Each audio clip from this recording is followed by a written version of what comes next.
Hi, welcome to PASMA's first ever live stream. If you attended one of our webinars back in March, so we had one was on managing tower users and the other was on the EN 1004 revision, you might have asked us a question during those events because lots and lots of you did. So many of you, in fact, that we just could not possibly get through all the questions during the webinars, even though we really did give it our best shot. But we didn't want to leave any of them unanswered because there are some really good, important questions in there. So what we thought we'd do is get some of our top tower safety people together for just an informal live stream. I'm going to fire your questions at them and they will answer them. So that's why I've got Dawn. Say hi, Dawn. Good morning. Chris. Hi. And Jason. Hello. They're with me today. I'm Rona. I'm not one of our top tower safety people. I actually work in marketing and communications, and that's why I'm in charge of asking the questions, not answering them. If this session works out well, we will do some more. They'll all be pretty laid back and just a chance for you to hear a bit of a discussion around some important tower safety topics while you eat your lunch, perhaps. If it doesn't work out well, I'm sure you'll be kind to us. This is all new to us. Live streaming in this panel format is a bit of an experiment, and we're going to do our best with it. It'll be fun, I'm sure. One final point before we get started, and that is we were asked hundreds and hundreds of questions. So in some instances, I've combined multiple questions into one question just to save too much repetition. So if we don't ask your exact question word for word, that is why. But we will address the principle of what you were asking in some form, and you'll get your answer in there in some way. It won't necessarily be today, just to be clear on that. What I've done is group the questions into categories, and today we are going to cover assembling towers safely, distances and dimensions, heights, and ground conditions. So panel, are we all ready? Yep. Let's get started then. Our first topic is safe assembly, and it's one for you, Chris. How do you protect workers from falling during the assembly of a tower? Thanks, Rona. So firstly, I'd like to make sure that they're PASMA trained to the correct level of tower they're using or building on site. They would also need to have a copy of the instruction manual relevant to the type of tower they're using. And then obviously look at them following the training and instruction given on the type of tower they've got to make sure it's built correctly. And again, on that, looking at using the two adopted methods, which would be 3T through the trap or advanced guardrail AGR. And both of these assembly methods mean that the worker never stands on an unprotected platform. And that's one where there's double guardrails round all sides, one at knee height, one at waist height. And that way needs to be done during not only using the tower, but they also use to that method through the assembly and dismantle processes. And do those assembly methods apply to all towers, Chris? Like cantilever towers, link towers, etc.? Yes, so whatever type of tower you've got, you should be using either the 3T or the AGR. Some towers can be built using one or both of these methods, so it's always, I would say it's always best to check the manual. Okay. Is there any guidance available on 3T and AGR? Maybe there's a video people could watch? Well, there is. If you visit the PASMA website, under the frequently asked questions menu, there's topics on 3T and AGR. It also includes a video showing the differences between both methods. And of course, I would add proper training really is the best way to understand how to safely assemble a mobile access tower. And we cover both of these processes in our flagship Towers Users course and all of our additional modules. But the best place to start really is look at the webpage. Okay. Dawn, are all standard towers assembled in the same way using the same method?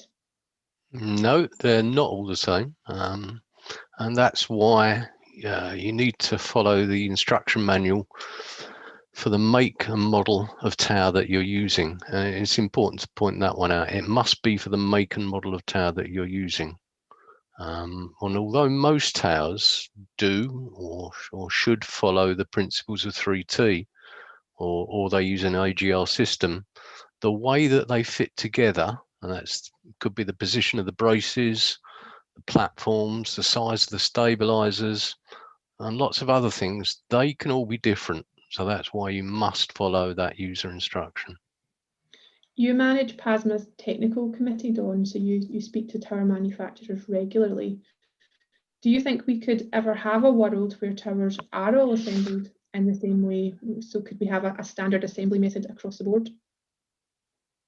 The design standards for towers set out performance requirements, but the method of achieving those requirements is left up to the designer, because that encourages innovation and improvement in towers. It's not specific, it just sets those performance requirements. All designers think their way is best, and that their tower is best, but it's up to you to choose the tower that you think is best for you. Makes sense. Can you use a mobile access tower without the wheeled legs on the bottom? I'll take that. No, they're called mobile towers for a reason. If you don't plan to move the tower, it may be possible to fit base plates instead of casters, but only if it says in the instruction manual. So for the tower that you're using, the one that you're building, in that case, if you're putting base plates on the base, then it's no longer a mobile tower. Got a question from someone who owns a Youngman Boss ladder span tower. I don't know if that's going to make a difference to the answer, but I'll give you it there for context. This person says that they install a platform on the lowest rung to allow easy installation of the working platform above. Now, they do put double guardrails on this level, but that makes getting in and out of the tower significantly more awkward. Could one of you confirm, are double guardrails really essential at that low height? Well, it comes down again to what's in the instruction manual. If the instruction manual specifies the fitting of double guardrails, then the tower's designer and manufacturer will have carried out a risk assessment for the product. And if that risk assessment has shown that double guardrails are required, then you must fit them in accordance with the user instructions. I can see that follow the instruction manual is going to be a recurring theme here. Okay, on to a question from someone who's based overseas, where he sees many mobile towers with really extreme distances between the platforms. Jason, I wonder what advice you would give to a user or a manager as to how they would know how many platforms should be provided to the platform height, and taking into consideration the supplier may still be using an old UK kit list. Good question. So this is about distances between platforms, really. Well, the first point is you must follow the distances that are in the instruction manual. Make sure you have an up-to-date copy for the make and model of the tower that's being used, and that's available on site for anyone who may need to refer to it. EN 1004 now specifies the maximum vertical distance between platforms is 2.25 meters. Okay. This one isn't a question, but more of a suggestion for manufacturers, and I wanted to get your thoughts on it. And I'm going to ask you this one, Chris, just so you can listen carefully. On trapdoor decks, there is a sticker that says, "This side to outside of tower," which is on the side of the frame under the lip of the deck. In my experience, says the person who asked this question, I've seen people start with the ladder frame the wrong way round, and when they come to put on the decks, they then realise, or they hopefully realise, that the trapdoor opens to the middle. However, for whatever reason, they then continue on with the assembly. The suggestion is that if the sticker, "This side to outside of tower," was also put on the outside of the ladder frame on a couple of eye height parts of the frame, this person believes that it would go a long way to preventing incorrect erection of a ladder frame type of tower. Thoughts, Chris?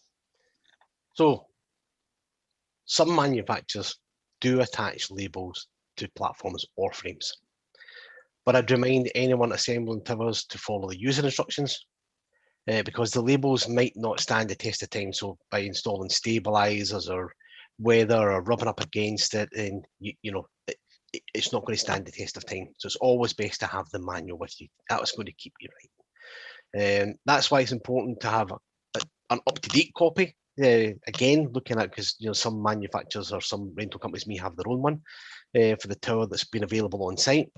Then you're guaranteed never to get the trapdoor placement wrong. So really key, follow the manual. Dawn, do you think it would be a good idea for manufacturers to put coloured bands on each component of their towers to aid identification? Well, coloured or using coloured bands was actually done by manufacturers for many years, and indeed some manufacturers still continue to mark certain components so that you can differentiate between them. That's normally braces, because they look very similar, but they may be different lengths. Not massively different, but different lengths. So yeah, manufacturers do actually color code some components for that reason. But again, it's the instruction manual that's your friend. It details the correct position and the correct component. So you've got to follow that. We're now on to our next topic, and that is distances and dimensions. Chris, what is the maximum distance allowed between the handrails and the toe boards? So there should be no gap greater than 470 millimeters in the side protection. So the vertical gap between the first handrail or guardrail and the toe board is to be no more than 470 millimeters. And the vertical gap between the first guardrail and the principal guardrail, which would be the top one, it can again be no more than 470 millimeters. Okay. Jason, what is the minimum distance allowed between the platform and ceiling height? Well, the minimum distance between the platform and the ceiling height, well, it will depend on how tall you are and the task that you're carrying out. You really be looking at this in your risk assessment. The tower height needs to be correct so that you don't need to overreach, but neither should it be too close. Okay. Given there is a duty on employers to minimise the distance a person could fall, does PASMA now recommend a 2-metre distance between decks? Dawn. The revised EN 1004 Part 1, the 2020 edition, in that standard now, it's reduced the maximum vertical distance between the platforms, and it was 4.2 meters, and it's now down to 2.25 meters. And that's something that in the UK and certainly PASMA, we would support that reduction, because by reducing that distance, you actually reduce the distance of a fall, which is always the best thing to do. That is the end of my quick quiz on dimensions, but I'm now going to quiz you on heights. So Jason, what is the maximum working platform height for a freestanding tower? I'm beginning to think I need a little placard to hold up that says follow the instruction manual. It really depends on what it says in the user instruction manual for the make and model of the tower that you're using and where it's been used. Some towers may be less than others, but freestanding mobile access towers that are designed in accordance with EN 1004 Part 1 will have a maximum height outdoors. That's any location where there could be wind of 8 meters, and a maximum height indoors or where there's no wind of 12 meters. If you do need to go higher than that, then you need a PASMA hire and assembly member to help you. They can build non-standard structures that go taller or wider in accordance with the standard BS 1139 Part 6. There's more information on our website about the different standards for towers. And when you say maximum height, Jason, that's referring to the maximum working platform height, isn't it? It is, yes. Thanks, Jason, then for explaining that there are different maximum heights for indoor and outdoor use. Dawn, I know you sit on the committees responsible for tower standards. Maybe you can tell us the reason for the difference between indoors and outdoors. If the wind speed is very low and the ground is solid, some people have pointed out, what is the difference really between indoors and outdoors? Well, even with very low winds, you can have very very minor wind forces can have a very significant effect on a tower stability. And the maximum height of freestanding towers is significantly reduced when there's any wind load. And practically in all outdoor situations, you never get zero wind. It just doesn't exist. There's always some wind, even in sheltered locations. You can even get wind loads indoors, in where there's openings, in large auditoriums, in where you have tunneling effects. And in those cases, you should consider the tower as being outdoors, even though it's indoors. So you need to consider where there are any wind effects, you need to consider it as being outdoors, and you need to consider the maximum heights for an outdoor tower. Interesting, thank you. Who can tell me the maximum working platform height for a tower that's been tied into an adjacent structure? I'll answer that, Rona, but I can't give an exact figure. So it depends on what it says either in the instruction manual provided. I think we're kind of going to learn this theme here, and Jason's passed the instruction manual placard to me. So you're going to find it in the instruction manual or from the manufacturer, or you're going to find that in the assembly, use and dismantle plan along with the design drawing for the tower you're using. So tied towers fall under the design standard of 1139 part 6. In addition to the design of the ties, the self-weight of the tower, and that's the weight of the tower components, and that also limits the height that you can build the tower to. So unfortunately, there's no definitive answer to that one. Try this one then. What is the maximum working platform height for a tower where you're using counterweights? Here we go again. I've got the placard now. Depends what it says in the user instructions. Because if you need to use counterweights, the only way you can know what type of weight, how much weight, and where it needs to be placed on the tower is to follow those instructions for the make and model of tower that you're using. Can't be for any other tower. It has to be the instructions for the make and model of tower that you're using. And if the instructions don't provide information about using counterweights or ballast or kentlage, there's different names for it, then you need to speak to the manufacturer or the supplier of the tower to get that information. So if it's not in there, you can't use the tower with ballast or counterweights. You need to go and find out the information.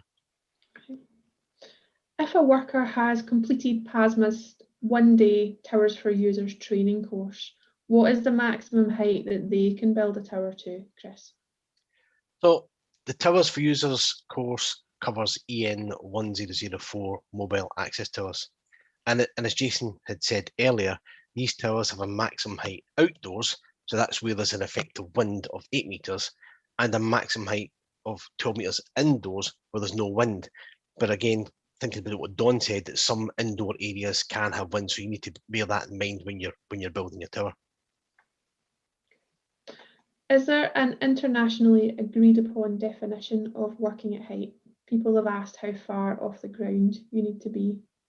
I'm happy to pick this one up. It's an opportunity to give an answer that doesn't involve follow the instruction manual. The UN's International Labour Organization defines work at height as working any place where, if there were no precautions in place, a person could fall a distance liable to cause a personal injury. I would say as well that the UK's Health and Safety Executive is a helpful definition of work at height that many overseas organisations tend to quote. Interesting that you've mentioned the HSE's definition, because that's actually leads into my next question, where the person who's asked this has said, in the UK, the Health and Safety Executive defines work at height as any work above ground level, but they're pointing out that the term ground level is a relative term, or could be a relative term. What height is above ground level? The the HSE consider that you're working at height if you're working above ground or floor level, or where you could fall from an edge through an opening or a fragile surface, or where you could fall from ground level into an opening in a floor or a hole in the ground. Okay, so it's not just as simple as above ground level. That's right, yes. Moving on to our next topic then, ground conditions. Chris, what is classed as safe working ground conditions? Does it need to be completely flat?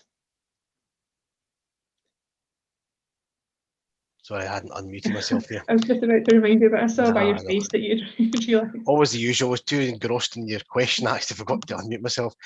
So, Rona, safe ground conditions relate to many factors and not just flatness. So, for example, towers that should be assembled or are used on solid, flat ground, like concrete or tarmac. They should never be used on soft or uneven ground or on top of grates or manholes, so like inspection chambers. The ground doesn't need to be completely flat, but the tower does need to be level and stable. So if you have ground that isn't completely flat, say it's sloping or you're inside on an uneven floor, how do you level the tower? Well, you level the tower by using the adjustment in the legs. Okay? If it doesn't have adjustable legs, then it can only be used on a flat level surface.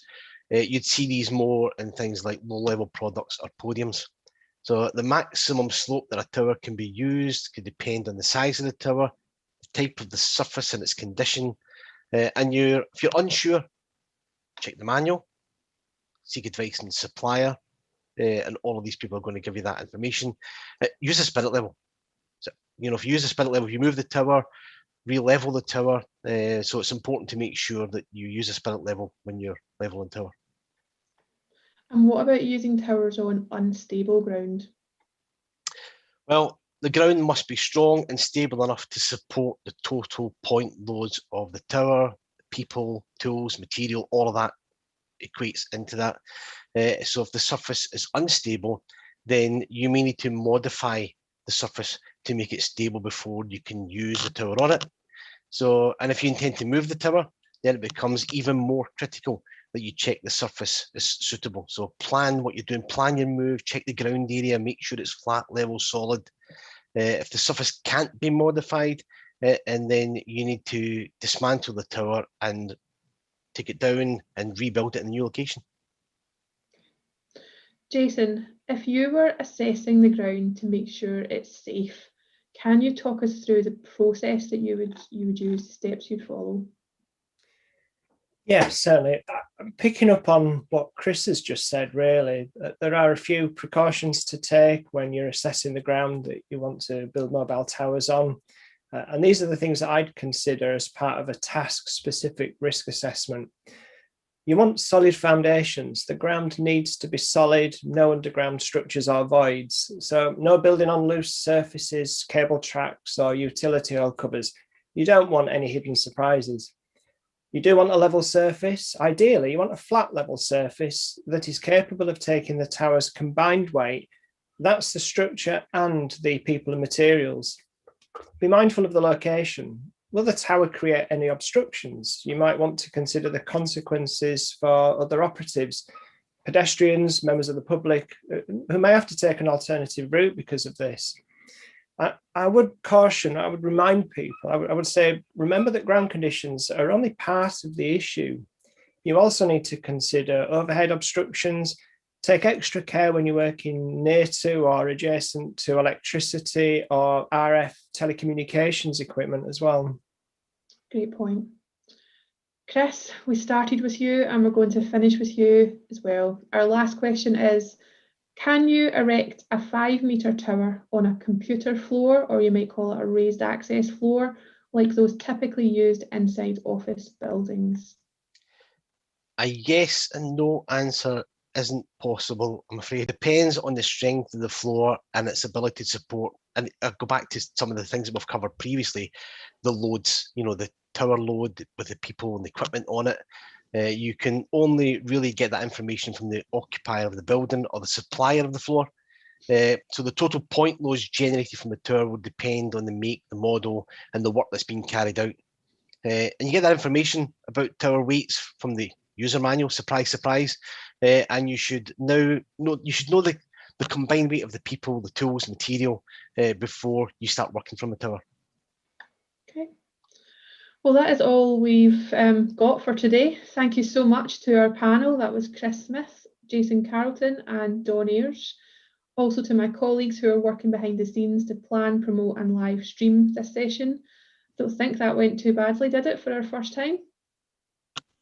Yeah, they were okay. Yeah.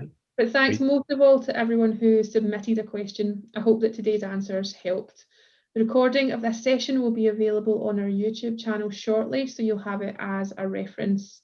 We will have a catch up after this event and decide whether or not we'll be back with more live streamed Q&A sessions shortly. I hope that we will, but we'll definitely keep you informed. Thanks everyone. Goodbye. Bye. Bye. Bye.